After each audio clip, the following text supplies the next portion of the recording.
дар қонуни ҷумҳурии Тоҷикистон дар бораи тарбияи ватандӯстии шаҳрвандон ки аз 24 декабри соли 2022 қабул шудааст, мафҳуми ватандӯстӣ, муҳаббати шахс ба ватан, сарзамин ва халқ, ҳифз намудан аз душман ва содиқона хизмат кардан маънидод гардааст. Дар вилояти Суғд ба масъалаи баланд бароштани ҳисси ватандӯстӣ дар рӯҳияи далериву чолокӣ тарбия намудани насли навраз таваҷҷӯҳи хуса равона шудааст. Дар ин замина дар гимназияи рақами 4 шаҳри Хуҷанд бахшида ба рӯзи таъсисёбии артиши миллӣ чорабинии ҳарбӣ варзишии ватанпарвар баргузор гардид.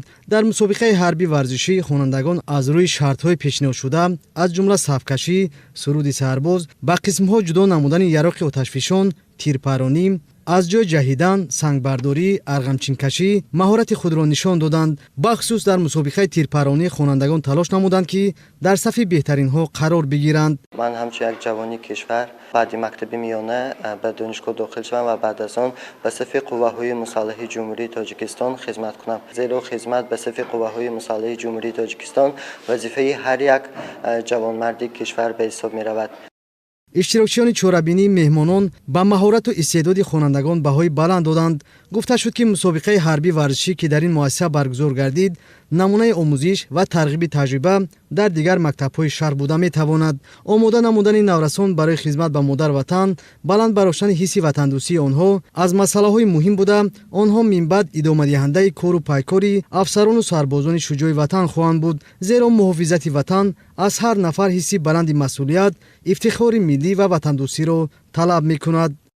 шукри тинҷӣ, осудагии ободии ватан ки ҳамин қадар шароитҳоро барои ҳамаи шаҳрвандони Тоҷикистон ва ин махсусан барои ҷавонон аз тарафи ҳукумату давлат муҳайё карда шудааст ва ҷавонон бояд шукргузор буда, лекин дар баробари ин ҳамаи ин амалҳои дар фанни омодагии ибтидои ҳарбӣ мешаро хуб омӯхта ҳама вақт барои муҳофизати ватан тайёр шаванд.